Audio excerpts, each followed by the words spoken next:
El presidente cubano Miguel Díaz-Canel declaró hoy que el movimiento Mi Firma por la Patria es una acción de defensa contra el acoso y la amenaza imperial.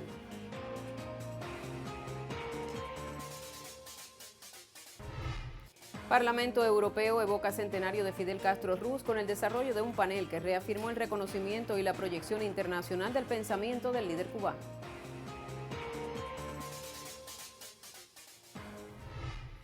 Cuba ratifica en Ginebra su compromiso contra la discriminación racial. La delegación de nuestro país está presidida por la viceprimera ministra de la República, Inés María Chapman. Desde La Habana reciba nuestros saludos. Soy Evelyn Delgado y ya le presento las principales noticias de la jornada.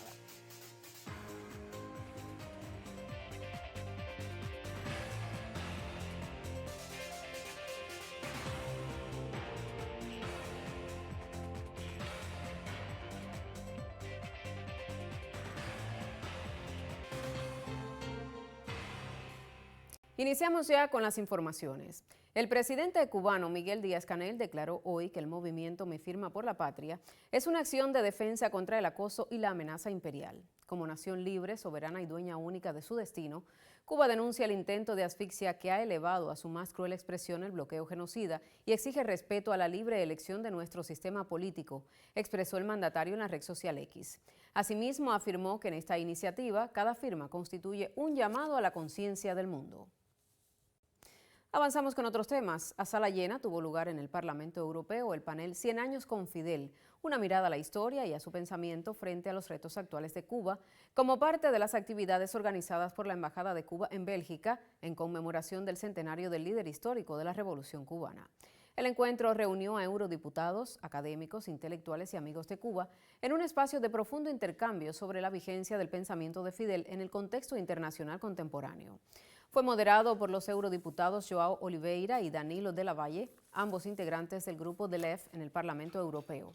Durante la jornada se abordaron temas como el papel de Fidel en las relaciones internacionales, su legado en la cooperación médica cubana y la vigencia de su pensamiento frente a los desafíos globales actuales. También es noticia que Cuba defiende en Ginebra desde este 23 de abril su informe periódico de la etapa 2018-2023 ante el Comité para la Eliminación de la Discriminación Racial. La delegación cubana estará presidida por la viceprimera ministra de la República, Inés María Chapman, e integrada por representantes del Tribunal Supremo Popular, la Fiscalía General de la República y los Ministerios de Educación, Salud, Cultura y Relaciones Exteriores. Escuchemos las palabras de Alejandro González Bemaras, director de Organismos Internacionales de la Cancillería cubana, antes de salir a la cita. El 23 y 24 de abril de 2026, Cuba presentará su informe periódico ante el Comité para la Eliminación de todas las formas de discriminación racial en Ginebra, Suiza. Este es el órgano de tratado de derechos humanos creado en virtud de la convención en cuestión que examina la ejecutoria de los países miembros de este instrumento en función de avanzar en la implementación de los postulados de la convención. La delegación cubana estará encabezada por la viceprimera ministra de la República, Inés María Chapman Guau, y la integrarán además representantes del Tribunal Supremo Popular, la Fiscalía General de la República y los Ministerios de Exteriores, Educación, Salud y Cultura. Será un momento importante para demostrar los avances de Cuba en los últimos años, en particular desde la presentación ante este órgano de tratados anterior que ocurrió en el año 2018. Arribó a La Habana el convoy europeo 1 de mayo para las celebraciones por el Día Internacional de los Trabajadores. Hacemos una pausa y al regreso los detalles.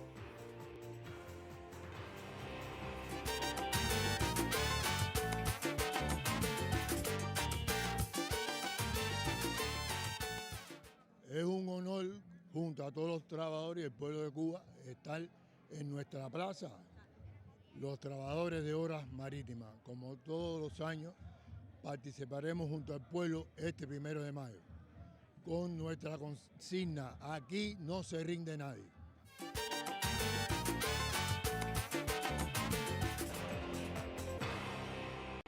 Lo anunciamos en titulares. A 28 días de la llegada del primer grupo de solidaridad con Cuba, Arribó a La Habana el European Convoy 1 de mayo. Los detalles del recibimiento de esta delegación en la Casa de la Amistad en La Habana en el siguiente reporte de la periodista Gabriela Velázquez. Desde Italia, Francia, México, Suiza y Estados Unidos, 25 valientes arribaron este miércoles a La Habana, integrando las filas del Convoy Europeo 1 de mayo, portando más que las convicciones de que las causas justas llevan intrínsecas una condición universal. Esta primera delegación llegó con una carga de 52 cajas de insumos médicos destinados a instituciones de la salud en el oriente del país, donativo al que se sumará un contenedor que zarpará de Italia el venidero 26 de abril. Decidimos volver para demostrar que la solidaridad no puede ser una acción única y terminar así simplemente en un viaje. Entonces decidimos volver otra vez a Cuba y la novedad de este convoy es que mañana vamos a Oriente, tenemos un vuelo para Santiago de Cuba para distribuir donativos también en las provincias orientales de Santiago, Granma y Guantánamo, y también para llegar a las comunidades de montaña, que son las comunidades un poco más aisladas y que están en una situación aún más difícil de la que podemos ver aquí en la capital. Y entre tantos rostros agradecidos con una pequeña nación del Caribe exportadora de solidaridad, se alzaron las voces de quienes se unirán el próximo 1 de mayo a las celebraciones del pueblo cubano. Es la segunda vez que llego en Cuba con el convoy y bueno, para mí no es una opción, es algo muy natural. Porque Cuba por primero nos enseñó que es la solidaridad internacional y ahora necesita de apoyo, y me convence la opción del convoy porque va mezclando un apoyo concreto, material, con medicamento, con ayuda material y con opción política de solidaridad internacional y de visibilidad de una situación que en mi opinión es muy pesada. Estaré hoy en el convoy es una de las maneras que creo es más importante para el desarrollo también de las comunidades internacionales, para la lucha de los pueblos y para ayudar a Cuba en su historia. Una vez más, la hermandad entre los pueblos congregó a quienes hacen de la lucha por Cuba una cruzada por la humanidad. Reportaron Ernesto Rivero, Vladimir Borges y Gabriela Velázquez para Cubavisión Internacional. Seguidamente vamos a conocer el pronóstico del tiempo para los principales destinos turísticos del país. Desde el Instituto de Meteorología tenemos el contacto con la máster en ciencias Ginelis Bermúdez. Adelante, te escuchamos.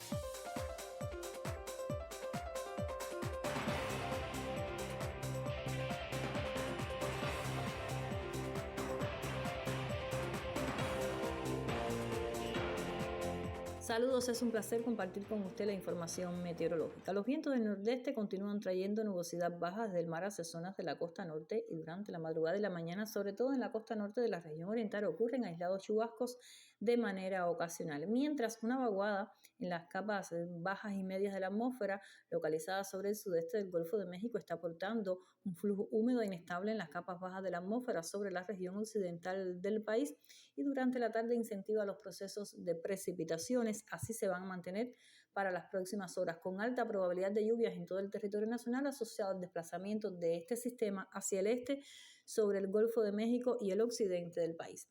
El pronóstico del tiempo para las próximas horas en los destinos turísticos de la región occidental estará amaneciendo parcialmente nublado y se nublará desde el final de la mañana y durante la tarde, con alta probabilidad de lluvias con temperaturas máximas entre 29 y 32 grados Celsius.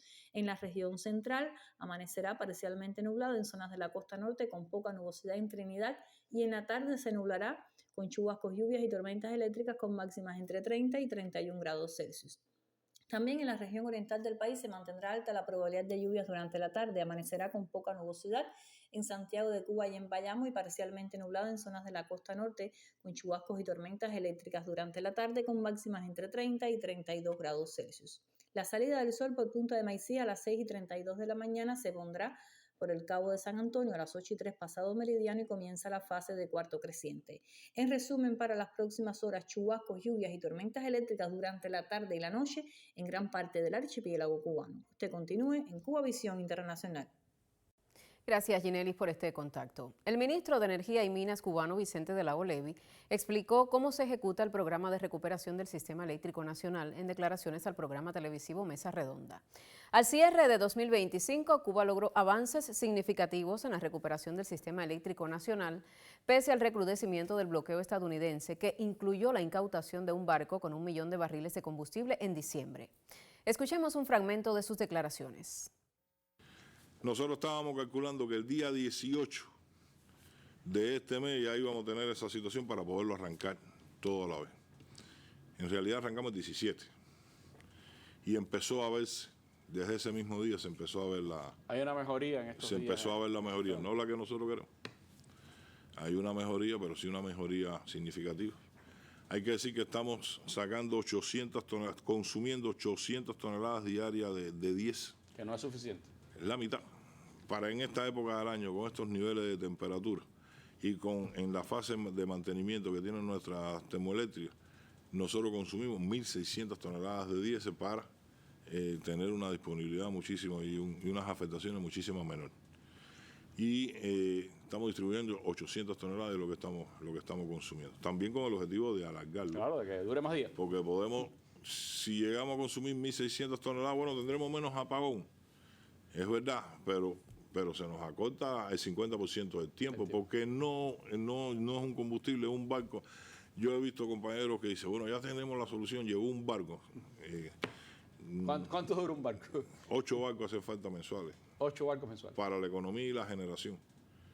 8 barcos, de todos los combustibles, no solo de esto, de todos los combustibles, de gasolina, de diésel, de gas licuado, de crudo, porque nos hace falta crudo, nos hace falta 8 barcos mensuales, saca la cuenta, al final son 5 millones de toneladas de combustible.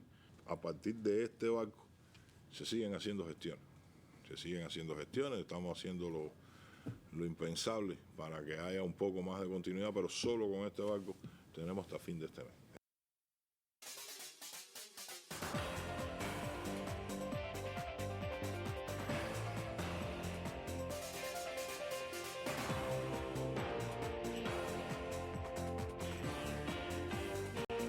Tiempo para los deportes en esta emisión. La subcampeona olímpica de lucha libre de París 2024, Yusnelis Guzmán, de 50 kilogramos, se impuso ante la titular de los Juegos Panamericanos Junior, Gaily Bescombe, en un tope de control efectuado en la Escuela Superior de Formación de Atletas de Alto Rendimiento Cerro Pelado.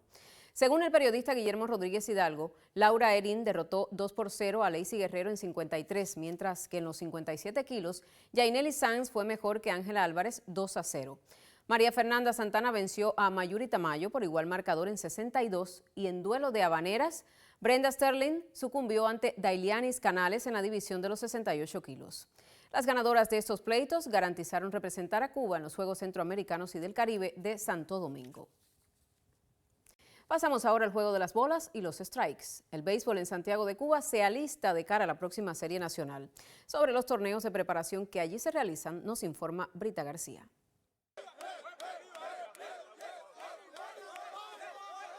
La Copa de Béisbol Fermín Lafita concluyó con la victoria del Sub-23 ante Santiago de Cuba por el título. En 5 partidos disputados en el estadio Guillermo Moncada, los más jóvenes fueron mejores que los ya integrantes del equipo grande, un detalle que debe ser cuestión de estudio de cara al futuro. Bueno, para nosotros es un orgullo poder ganar la Copa. Teníamos un equipo muy potente como el equipo Santiago y nosotros unimos los atletas, siempre llevamos lealtad de picheo, siempre cumpliendo con 3 innings, 2 innings, para que todo el mundo trabajara, igual que los jugadores. Le dimos oportunidad para todos los jugadores. En la misma Copa utilizamos 2 equipos, uno llamado los combativos y el otro los guerreros, y entonces cada cual hicieron su trabajo los muchachos muy bien. Sin los 2 equipos no hubieran ganado los partidos, no hubiéramos estado aquí en la final, pero decidimos que fuera así. Y nosotros nos sentimos muy orgullosos con los atletas, con los entrenadores, muy fundamental, que siempre conciliábamos cada decisión a tomar con el colectivo técnico, y estoy muy contento con el trabajo de todos. Plata para el Santiago del profesor Filiberto Suárez, y en bronce se queda el Orientales de Pedro Pablo Pileta Jr. La copa va muy buena para desarrollar los peloteros. Yo le doy las gracias al profesor Heriberto por darme la oportunidad de dirigir un equipo aquí supuestamente de la calle, con peloteros que ya han jugado pelota, figuras jóvenes. Y bueno, que se vuelva a repetir que hay talentos que todavía pueden jugar pelota. Pero es que usted viene de una familia pelotera, le viene en la sangre, tiene los nombres y los apellidos de una persona muy querida por el pueblo de Santiago. Sí, el abuelo mío, Pedro Pablo Pileta, que acababa del equipo de Santiago. Le doy las gracias a él porque me ha inculcado el béisbol y ya esto es lo que me gusta a mí y siempre estoy en el terreno el día entero. Un todos estrellas integrado por talentos y especialistas consagrados. Un lindo detalle que da fuerzas al deporte nacional en la tierra caliente. Concluye la primera edición de la Copa Fermín Lafita con muchos problemas y grandes aciertos, pero ganando siempre nuestro deporte nacional. Concluyen así los deportes en esta emisión. Hacemos una pausa y al regreso pues le informamos sobre la edición 46 de la Feria Internacional de Turismo que se realizará del 7 al 9 de mayo en nuestro país. Mantenga la sintonía.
Ya veíamos imágenes que invitan a visitar nuestro país. La edición 43 de la Feria Internacional de Turismo se celebrará del 7 al 9 de mayo bajo un formato híbrido sin precedentes. 2 jornadas profesionales completamente virtuales, el 7 y 8 de mayo, a través de la plataforma www.fitcuba.net y un día presencial abierto al público, el domingo 9 en el Parque Josone de Varadero. En conferencia de prensa, funcionarios del sector explicaron que la decisión responde al recrudecimiento del bloqueo estadounidense en el sector energético, que afectó directamente a las aerolíneas, pero no hemos renunciado a nuevos productos, añadieron.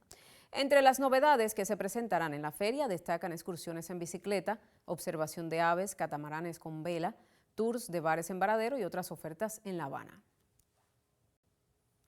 Y a continuación le damos la bienvenida a Melissa Mavis de Bardet para nuestro segmento cultural. Adelante, Melissa.